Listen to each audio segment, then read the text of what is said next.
Hi everyone. Today I want to do a 7-month review of my skid steer. So this is a Derette DRT 450. And I bought this unit directly from China, so I paid for it. I'm not being sponsored by anybody, so this is just my opinion on this unit and what I think of it so far. I've used it all summer and have done a ton of projects with it. So I just want to give everybody a little feedback on what I think of this unit. So I bought it directly from China, so that was its whole thing. And if you've seen some of my previous videos, you'll know that it was like almost a 6-month process to get it. So when you order from China direct, you know, you're in for it because you're gonna do a lot of waiting for manufacturer. They have holidays like crazy over there.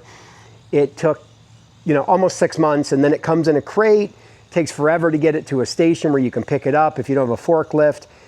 Anyways, bottom line is it came in the crate all beat up, because one of the buckets was right up against it, actually right here in the crate, and it beat against it the whole time it was in shipment and scratched the hell out of this panel right here on this tank. So right off the bat, I had to deal with Derette and file a little claim for the damage to the unit.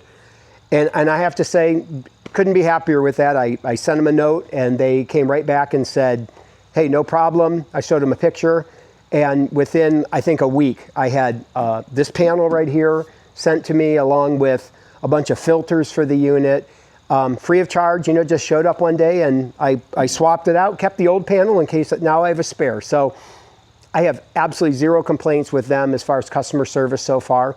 The beautiful thing about this machine is I haven't had anything since then. It's just been a wonderful machine. I loaded it right off the trailer I brought it on. I took it out of the crate, drove it off, checked the oil, you know, made sure it had fluids in it, and just started using it. Didn't have to do anything to it, and I haven't had one single hiccup with it. Already changed the oil in it once, and that was an easy process because they have a tube. So anyways, what I'm going to do is, first thing I'm going to do is just walk around the unit and tell you what I like, don't like, give you kind of an assessment of that so far. And then I'm going to show you some video clips of things I've done with it over the summer to give you a feel for the kind of work I've done with it. And then, you know, you can make a decision if this seems like a good unit for you, or, you know, maybe you want to do something else. So anyways, let's take a look around this unit. So I'll give you a quick walk around if you haven't seen the Derette DRT 450 before. And then I'll show you a few of its features. And then we'll talk a little bit about the pros and cons of some of the stuff superficially on the unit that either is good, indifferent, or bad. So there's the unit. You know, it's a really nice unit. It's powered by a Honda GX690, which is just an awesome engine, by the way. This thing's quiet, has an oil filter on it, and I just couldn't be happier with the way that engine sounds and runs. It just doesn't hiccup at all. It's a really nice little engine. So anyways, let me take you around the unit and kind of give you an orientation. So we'll start off here with the control panel. It has your standard, it has your hour meter there. I got 40 hours on it right now. You know, here's your fuel gauge, which never goes to full, by the way. 3/4 of a tank is full. Here's your hydraulic temperature gauge. And I gotta be honest with you, I'm not sure how accurate that is. We'll talk about that in just a few minutes. Has an engine oil pressure indicator with that, you know, you never wanna see that light on. Oil cooler indicator, which goes on when it gets up to temperature and the fan comes on to cool your hydraulic oil. And this is just to indicate when you turn it on, that comes on, electrical indicator, just so you know that this battery shutoff switch is on. And then it has your lights, you know, your horn, and then you have your ignition key. Up top here, you got your choke here. You got that goofy, stupid throttle thing there that I can't stand, but that's what came with it. And then the controls here are obviously not pilot controls. So, you know, this is your arms up and down, bucket, you know, forward and dump and lift. And then this is left track. This is, I'm sorry, right track, forwards and backwards, left track, forwards and backwards. And this right here is your auxiliary hydraulics, which, you know, you use for like a brush cutter, etc. And you can put it like that and lock it into place in either direction. So that's nice. And then there's neutral in the middle. I put an inclinometer on it just so I could see if I was climbing anything I shouldn't be on, but I don't really have too many hills here that would cause me to have problems. So then back down here, we have this, some of the stuff on this unit, I'm gonna tell you right now, I don't care for, but in credit to Derette, a lot of the things you're seeing here, and I'll tell you the things I know that they have changed, they respond to feedback really well. And because they're the manufacturer of the unit, they are able to actually go into their, CAD, change the plans, and adapt to what users are complaining about. So they have changed a lot of stuff I'm about to show you. For instance, one complaint was this unit, this right here. It's fine, but you bump into it a lot. And sometimes if you're doing heavy work or you're in bouncy terrain, you can bump into it and turn it off, which I've done before. And the unit shuts off and you got to restart it. So that was kind of a dumb location. They have since put it up here somewhere on this unit. The other dumb thing they did in the beginning is this panel here has to come off with, all these bolts. And, that's where you check your oil and do everything. So it's a pain in the ass to get that cover off every time you want to service that engine. Now, I probably should just take it off and leave it off. That's probably what I'm going to do in the future. There's really no reason for it to be on there. I mean, it just gets in the way of whatever you want to do in there. And I don't know that it offers very much protection because it's the front end of the machine that does all the work. So I'll have to think about that. This step here is nice. It lifts up and up out of the way so you can get a little extra room for storage when you're putting this thing away. And then I saw that they had upgraded this, so I requested it when I ordered this replacement panel. These are rubber bumpers instead of they had hard ones here that made this thing really, really rough to ride on, over rough terrain. But these rubber bumpers give it a nice cushion, so that's kind of nice. And then, as long as we're in the back here, I ordered from the factory one counterweight. And I quickly realized that it probably wasn't enough for the brush cutter and the other things I was doing. So I had to pay, unfortunately, I'm not even going to tell you how much money I had to pay, but I called Derette and I said, I want another set of counterweights. I think they only cost $145, but the shipping from China, I should have done it when I ordered the machine. I just didn't know. I thought it would only take one set of counterweights, but it'll hold two with no problem. And so that cost me a pretty penny, but I wanted them. So I got them. So there they are. And I think it's worth it. If you're ordering one, whether you get it from China or a dealer here in the US, get two, get a double plate on each side. Well worth the money. The tank here, I love the fact that the tank is on the side. They since don't have a locking gas cap. I don't know why you have a locking gas cap. I think it was just what was available to them. So they put it on here because I've never taken the keys off. Why would you? Because I need to get that gas cap off all the time because this thing is thirsty. That Honda, I think it's rated for like 6 horsepower, 23, something like that. It drinks a lot of fuel. So I'm telling you, it goes through the fuel. So I fill this thing constantly. So I would never take the keys out because I might lose them and then I couldn't get my gas cap off. So I just leave them in there. And on this side, oh, and by the way, the other thing about this tank I like is because it's on the exterior, you never have to worry about it boiling the fuel. You're filling up here, so you can go up real steep grades. I've seen on some videos where some people, the filler for the gas can is down here. And if you go up a grade, it pours out the filler. I mean, just stupid design stuff like that you see in some of these units. This saddle tank on the side here is awesome. Then over here, this is your hydraulic cooler on the side. And that's where the fan is. So the nice thing again about this is it takes that hydraulic cooler and gets it out of the heat of the engine, brings it up here on the exterior. And so when your hydraulic oil heats up, boom, this thing kicks on and cools that hydraulic oil. And now the other thing I like about this unit, so there's a plus and con to everything. So it has this piece right here. So this unit, you see it's two big gnarly things on that front of that hydraulic unit. That is auto leveling. So this thing will always keep your bucket level no matter what. When you lift it up, it is a great feature for when you have a bucket full of dirt and stuff. You lift it up, you don't have to worry about the dirt coming up, spilling on you or changing angles. It always stays the same.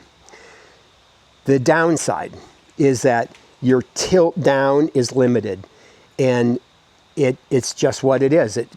So you pay on that end of it. but it's okay. I don't really, I've adapted quite nicely to it. It doesn't really bother me, but you know, there's always an angle that you're going to have to pay because these arms are added for that ability to have the self-leveling bucket. The nice thing is I bought a cage for it so that myself or my wife can get in the cage and clean gutters, things like that. When you're lifting someone up in the cage, you don't have to worry about it spilling or changing angles. It always stays level, which is nice.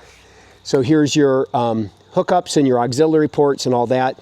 And super easy, quick connects. I have never had a problem with getting those, my equipment hooked up, my 4-in-1 bucket or my brush hog. They click on, no problem. And then your exhaust comes out here on the side, so that's real nice. So I've never used the lights on it, but it has lights in the front here, as you can see. So that's all the good. And so the design on it, like I said, they changed a couple of the cosmetic things that, you know, I would love to have had them change for me, but it doesn't matter. I got the upgraded Danfoss motors on this thing. So they had a trouble with the original motors leaking. These Danfoss are supposed to have pretty much fixed that problem. So hopefully that'll never be a problem for me, but you know, it's still under warranty in case it is. And then I bought extra rollers down here when I ordered it. Somebody made a comment on the internet that they were kind of crunchy real fast. So I just said, hey, can I get some rollers? I'll pay for them. And they sent me 4 rollers for free when I ordered the machine. So, you know, if you're buying a machine from the factory, you know, you might throw some rollers in there just to have the spare so you can replace them in case the bearing goes out or something. And as long as we're down here on the track, I will tell you the one thing I don't like about the unit is, so on this side, there is a grease fitting on this bearing, this roller right here. And I don't know, I have it turned so I can't see it, but one's on this side, so it's easy to get to. One's on the other side. Maybe it's on this bearing. I forget which one they're on, but so the one that's out, you can get to, and the one that's on the inside, on the other side, is really very difficult to get to. You almost have to take the track off to get an angle on to get your grease gun on it. It could have been a better design. I wish they would have drilled it knowing that there was a left and right instead of it being universal. And I don't know, maybe you can turn this around. So maybe if I turn this around, I could have the grease fitting on the same side for both of them, but haven't really done too much investigating on that. I just get my grease gun in there. I have to use an adapter and an angle thing and I can get it. So, but it's a little bit annoying. I had a track come off on me already as I was doing some work that I probably shouldn't have because I was working in looser soil and I was turning hard. And so, you know, you have to learn as you use these things where you're susceptible to having a track come off. And it's a learning process, and everybody says you're gonna knock a track off no matter what you do. And so it popped off, and I'll be honest with you, it took longer to get the tools to put the track on than it did to actually put the track on. You know, you just loosen this nut up, take a impact wrench here, and retract your idler pulley there, and take a crowbar, and the track went right back on. I mean, no problem at all. Tightened it up and done. You have to put your bucket down, lift the front up, and then jack up the rear end. So it's an easy process. There's lots of videos of people doing it, and so if you've never done it, it's a kind of a rite of passage with every skid steer that people get. And you're just going to have to go through the process and get used to it. So now I'll give you another thing that's kind of annoying about this machine. So this is the access port here to the front of the machine where your pumps are and all that. So let's say you come in one day and your battery's dead. Okay, well guess what? The battery's right there. Right down through there. Can't get to it. So, you know, this piece right here is sitting actually on top of this. So you cannot get to your battery if it's dead. Now, some people have gone through the back and gone that way and tried to get a jumper on it. There is a cigarette lighter port here. So I suppose you could do it with a cigarette light porter jumper, but I want to put a trickle charger on it for the winter, and I guess I could do it through the cigarette lighter port. But what I did is I just bought this on Amazon. It's just a cheap, extension of the battery cables, ends, the battery terminals. And now this is my port here for charging the battery, jumping the battery if it goes dead. And so that's going to be an easy one to do now. So if you have one of these units, you might want to think about doing that, either putting, again, I have never used that cigarette light porter and port for charging the battery or jumping it. And I guess you could, I just haven't tried it. So that might be a viable alternative. But I just think a direct route right to the battery here with these big heavy duty terminals is probably the better way to go. So that was cheap and it fit right into these holes here, a couple bolts. So easy installation, 5 minutes. So the other thing I don't care for this unit is because that engine is right there, usually in the summer when you're doing work on your yard, the heat from this engine, because there's no fan inside the engine bay, it just kind of comes out here on your legs and it gets pretty hot from the engine bay coming. This is your ventilation, you're driving forward, it's just a hot area right here. And I also thought it probably didn't help with the hydraulic oil cooling either, to have it just baking in that hot environment. So I installed a fan here on the front screen of the access port. It just seemed to be a good way to get the heat out of the engine bay, keep it off my legs more than anything else. I'm not really sure if it affected at all the amount of cooling that the hydraulic unit. I don't think it did much with that because you have an external cooler here and that pump generates its own heat. So whether it helps that or doesn't help it doesn't really matter. Having that fan there helps your legs and the heat. A lot of heat comes out of there when you turn that on. Now, all I did, again, is I bought this fan on Amazon.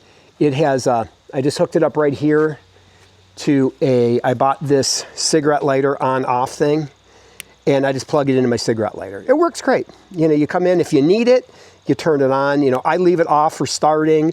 And if I don't need it, I just leave it off. It's cool. There's really no need to have it. But, in the summertime when I was working, it was hot. I'd turn that on, and then that would really keep the heat off my legs. And I just turned it on now, and yeah, it puts out just a lot of heat there, a lot of air. So really helps to get that heat off of your legs in the summertime when you're working out here with this thing, and it's getting pretty hot. So back to this oil gauge here. Not really sure how accurate that is. It gives you a green, and that's a pretty good range for green. It goes all the way up to 120 degrees Celsius, and it still says it's okay. And I'm pretty sure that's not okay. So I think it's a generic dial. And again, you have to question. But I have run this thing, in 95 degree plus heat. That fan's on. This fan will be on running. And I'll stop and I'll get my heat gun and I shoot the hydraulic oil.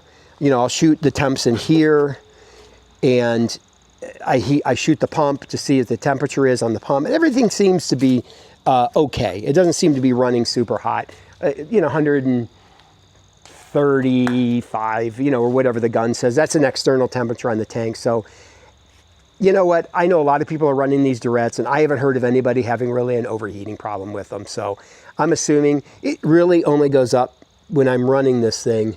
It might go up a little beyond the 60 right there, and it kind of stays in this range right there, right above the 60 in this lower range.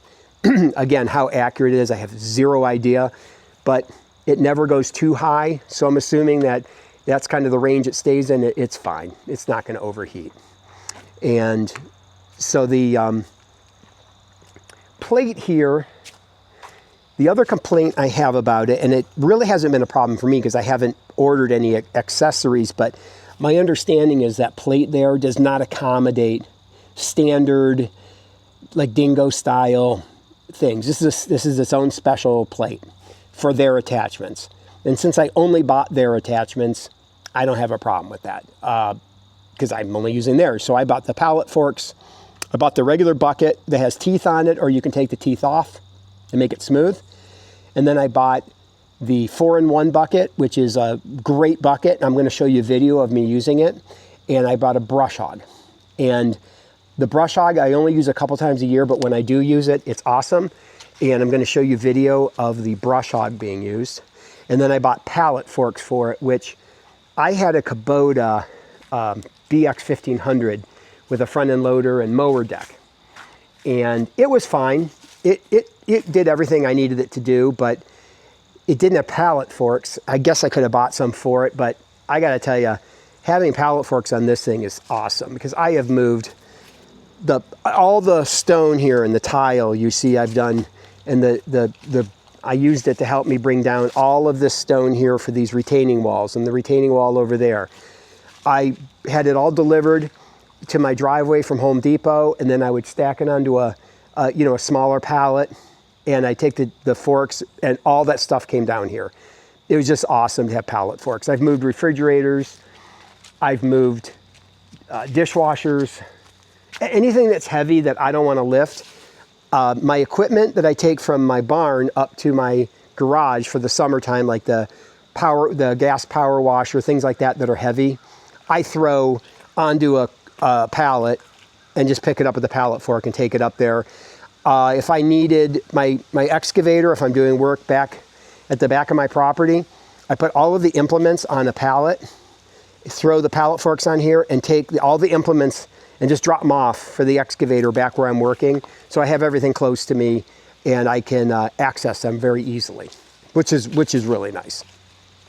But I have to tell you, so 40 hours on this unit, all the work I've done on it in the yard, and digging stumps out, grading, pallet fork work, brush hogging.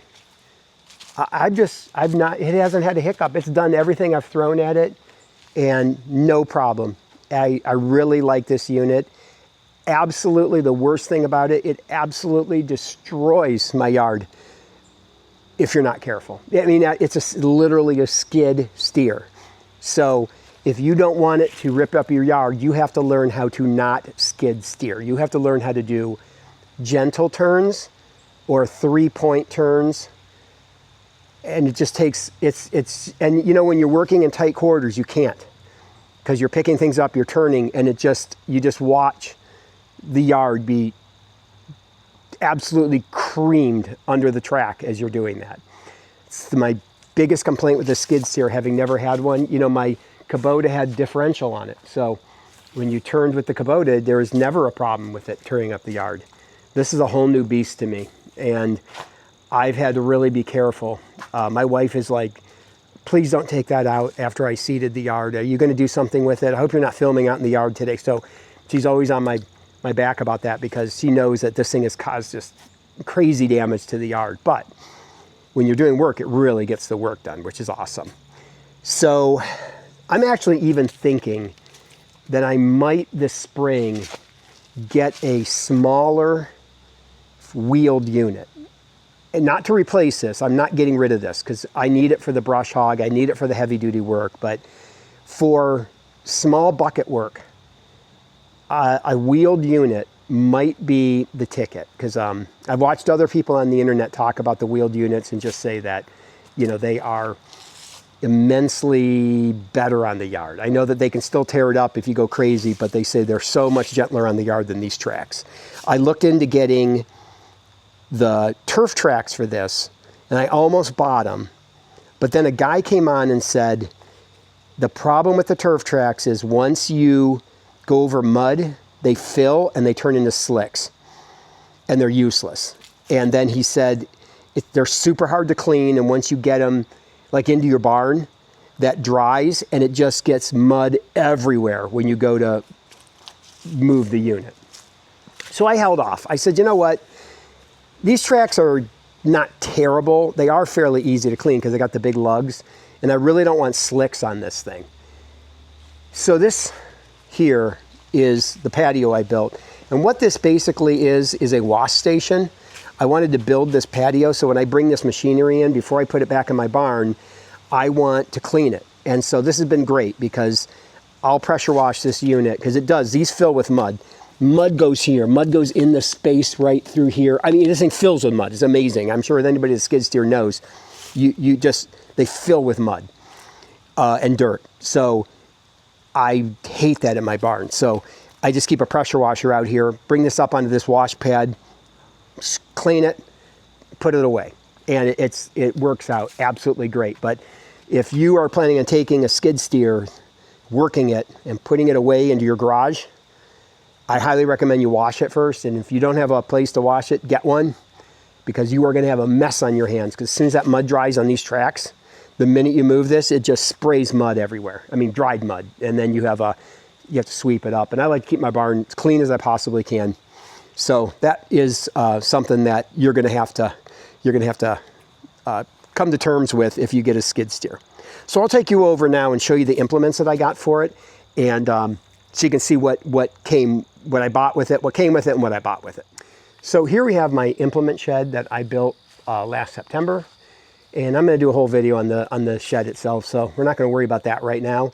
But let's just say, if you're going to get implements for these units, it's nice to be able to rack them, because it's hard for you to pick these up if you don't rack them. So the nice thing is these are at an elevated height now. I have my pallet forks here with my pallet. I have my 4-in-1 bucket right here, which I keep in front of my regular bucket. And the reason is, this is the one I use. I love this thing. It is a grapple, because you can open that clamshell up, and we'll see that in a video coming up. And this is just my go-to bucket. It's about the same size, and it does so much more than a regular bucket that if I were ordering it again, I'd have to think twice about getting the regular bucket, maybe just putting the money towards this one. I have both, so okay, it's great that I have both, but this is the bucket that I use all the time.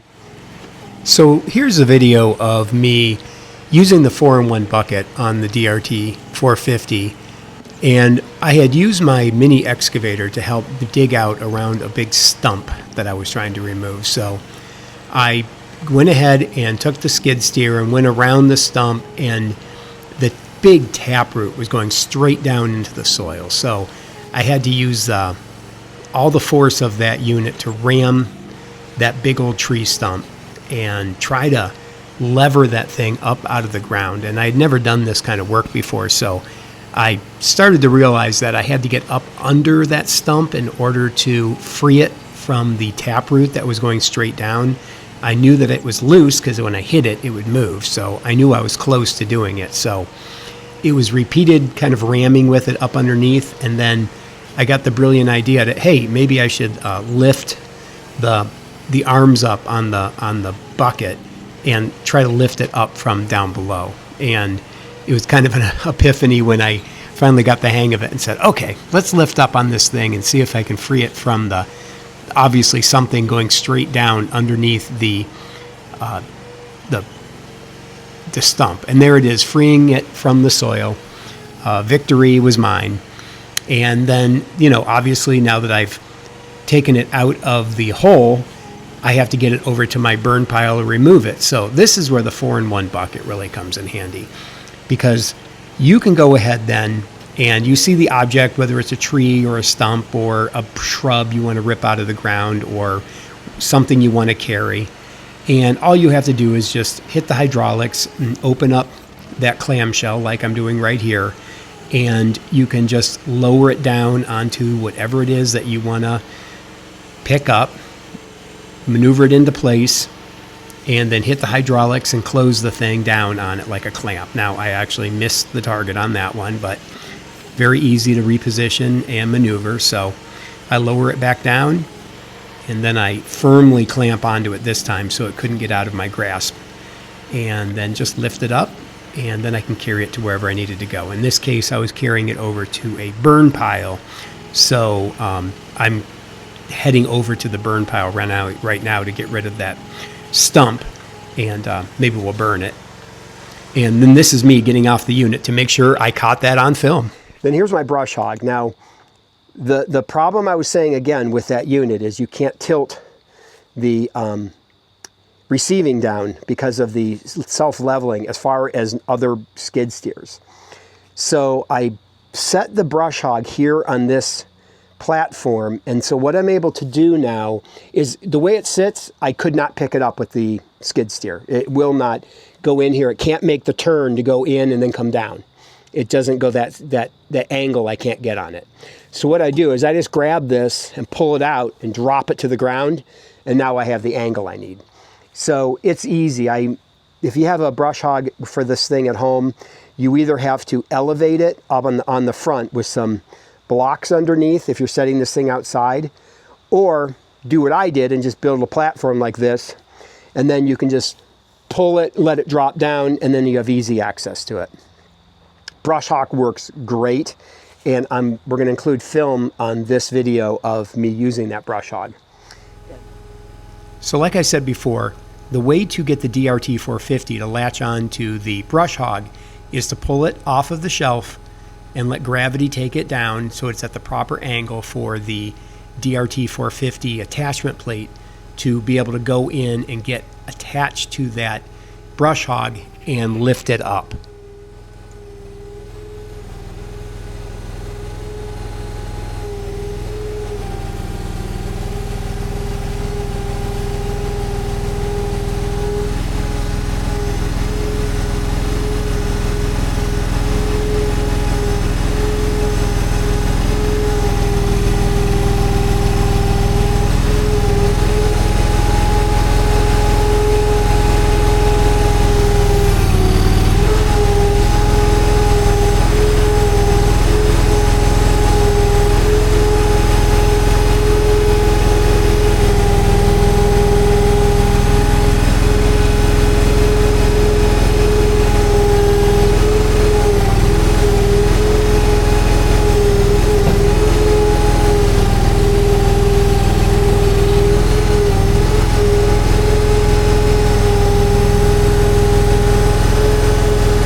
And then once I have it attached to the attachment plate and tilt it up, I can go in then and turn my pins so it securely holds the brush hog in place.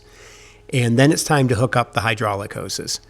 So the hydraulic hoses, I keep them tucked in under the cover of the brush hog, but you just pull those babies out, and then you're able to go ahead and put them on the quick attach on the front of the unit. Now, those caps that I have on there, they hang and they catch on things and rip off. So I almost don't even like them attached to the front of the attachment points for the implements I'm using. It's just easier to keep them on my shed because then I won't lose them if they snap off. So the way you attach these quick attaches on the DRT 450 is you have to turn the unit off, and then if they don't go in, like that one goes in and it'll snap. But on this next one, it had some trouble going in, and it's because there's pressure in the line. And if you have pressure in the line, what you have to do is reach up and move the auxiliary hydraulic lever forwards and backwards to relieve that pressure. And that's what I'm doing here. I'm just relieving the pressure, going back and forth. And once that pressure is relieved, then it snaps right on. And the only problem that you sometimes run into is if you forget and you have that pressure relieved and you've put the auxiliary control lever all the way forward and locked into place or backwards locked into place, you can't start the unit.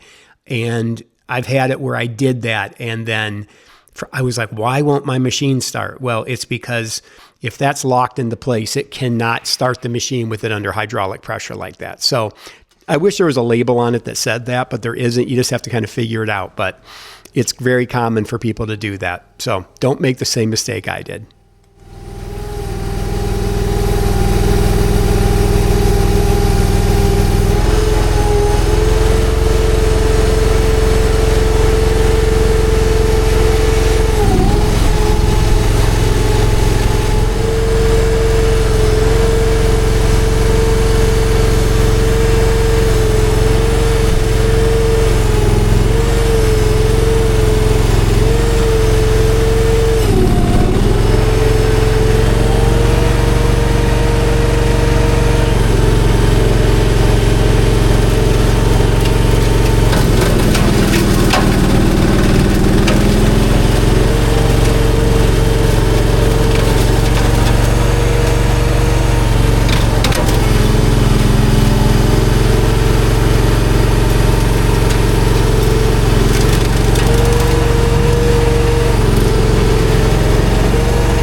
then there is my, I got that on from Vivor, I think. That is my cart, my utility cart for putting people in, safety cage. I have not used it yet. And the implements on it are for my excavator sitting there, but I haven't used it yet. You know, just haven't had the need. But I wanted to get one just in case we had to get access something on the roof of the barn, or, you know, go up and clean gutters or whatnot.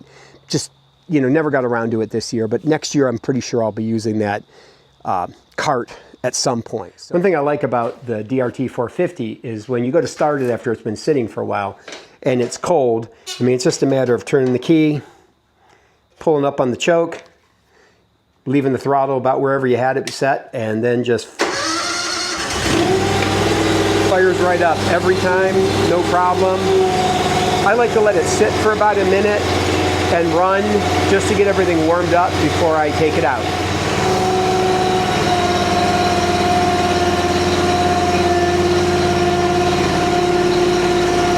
And in my barn, you know, I don't have a ton of room in here, but this thing maneuvers really nicely.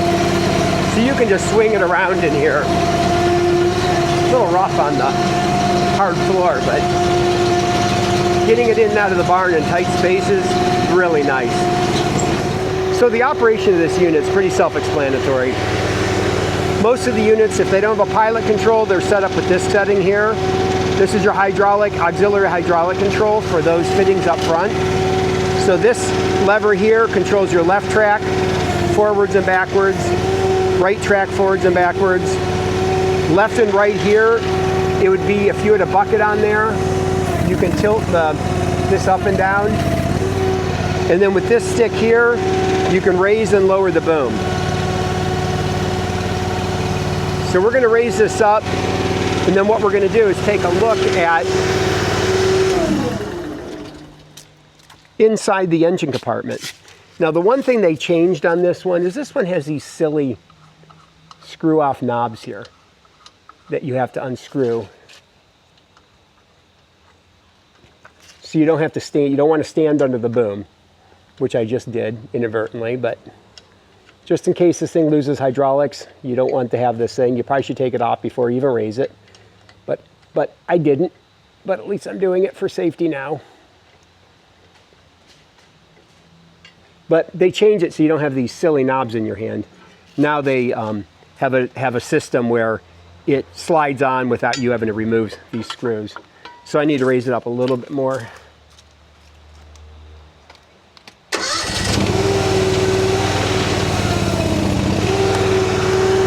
Okay. And then this just goes in there like that. So now the unit's up, and we have our protector here to keep it from falling on my head. Now I can get into the actual unit itself. So I'm going to go ahead and lift this up, show you what's in here. So here you have a wrap muffler to keep the heat down, so nice muffler wrap on that. There's your 3-pump unit. This has a return filter right here, and then there's 2 screens or auxiliary filters inside the tank here. I haven't changed the fluid out yet on this. I'm not to the number of hours, but when I do, they gave me all of those to change out, and then it'll be a long interval between then. And like I said, the battery's down here, so it's not really accessible to a jumper or anything if you have to get in here in between times. So that's why I added the jumper remote here, and then there's the fan we talked about with the ventilation. So the one thing I have a complaint about with this unit are no drain holes in the floor of the unit. So when I wash the unit off, or it's mud, it gets dirty in here. But what I figured out is if I go over to my ramp and spray it out, back it up onto the ramp here, then I can spray it out and it'll just flow out. It's not sealed tight, so it'll escape if it's on a slope. So little tip for you, if you want to keep this clean in here, just if you have a place in your yard that's angled, just spray it off when you get to that angled part of your yard, leave it on there, and it'll drain out. And that way you can get it kind of clean. But One thing they could do with that, and maybe they did and do this to the newer units that they're producing, is get some drain holes in the bottom. So when you wash your unit, water has a place to drain out naturally instead of having to evaporate and pooling, which leaves big piles of dirt everywhere. So hopefully they'll improve that. So you saw me brush hogging with it. You saw me using the bucket. You saw me using the 4-in-1 bucket. This is just a nice, versatile tool. I use it for so many more uses than I did my Kubota. Now, my Kubota tractor had a belly mower, so I did mow with it. It didn't mow well. It mowed. So it's kind of a general purpose vehicle, and there's nothing wrong with that. But it took up, when you had the front end loader on it, and it has the 3-point on the rear, it was just a really long piece of equipment. It took a lot of room in my barn. The nice thing about this thing is I take those implements off and it just stores nicely in my barn, doesn't take up a ton of room. So that's the great thing about having a skid steer versus a full-size tractor. And then I bought a zero turn, which mows better than any tractor. So I like having my zero turn. So I give a big thumbs up to this unit. I've got 40 hours on it. When I hit 50 hours, I'm gonna change the hydraulic fluid, and I'll make a video on that. I've seen somebody do it, and it's not a big deal to change the hydraulic fluid on it, but I want to change the filters, and it's a process, so we'll see how it goes with that. But so far this unit's been great. Haven't had any problems with it. Love that Honda engine. And right now I highly recommend this unit. And I feel confident that if I have a problem with something on it, that Derette will stand by it and send me the replacement part that I need, as long as it's under warranty, or buy the part if it isn't under warranty. So they've been really good about that. So no complaints there. So solid unit, solid support from the company. And so if you're thinking about getting a skid steer, I would at least consider this one before you make your decision, because I've really enjoyed it. Now you might want to ask, let's do this at the end, how much will it lift? Is it lifts all I need it to. I don't know what the actual capacity is, and there's some videos out there with people lifting different things. Obviously, when you have pallet forks on it, the closer you are to the machine with the weight, the better. But I think it'll safely lift, 400 pounds, no problem. Here's the thing about that. It doesn't really matter what the weight is. It does if you know that you need something to lift 1,000 pounds. If you know you're lifting that kind of stuff, you need a bigger unit. If you're lifting normal homeowner stuff, a load of gravel, a load of mulch, a load of dirt, there's no issues with this machine at all. I have the double counterweights, but I haven't had any issues. If you're lifting pallets of stuff, that's where you could have an issue. I would have to take the stones for this patio, I would move maybe 20 at a time, because I didn't want it to get tippy on me. And I'm coming down a hill to get here. So, but when you get these units, you quickly realize by just using it, what you feel comfortable with and what you don't. When they start to tip, they tip forward. When you lift up the bucket and got too much in there. But when moving gravel, moving dirt, and moving mulch and that kind of stuff, it never had that happen. It was not tippy at all that way. So it was only when you would try to put stuff on a big pallet that you might get yourself in it where it would start to, because you're putting that lever way out in front on a pallet, and it just, it's hard to overcome that kind of weight on a lever. So if you need to lift a lot of weight, you're not going to want this unit. You're going to go with a bigger unit, and you're probably going to want to test it yourself somewhere so you know that it'll lift the kind of weight you need it to lift. And there's plenty of videos out there with people demonstrating the weight capacity. So you can answer that. But for your light duty homeowner, this unit right here, if you're getting a skid steer, should be in the running to at least consider, because it's a solid unit. I don't know what they're charging for them right now, but I think it's somewhere in the range of $10,000 or so if they're already here. And so you have to decide if that's something you want to do, or get one of the smaller auction units that I know nothing about, so I can't comment on them and their reliability, etc. So anyways, this is Jeff. This is the Jeff Excavator channel. Please like and subscribe if you enjoy the content. And until next time, are you digging or are you filling?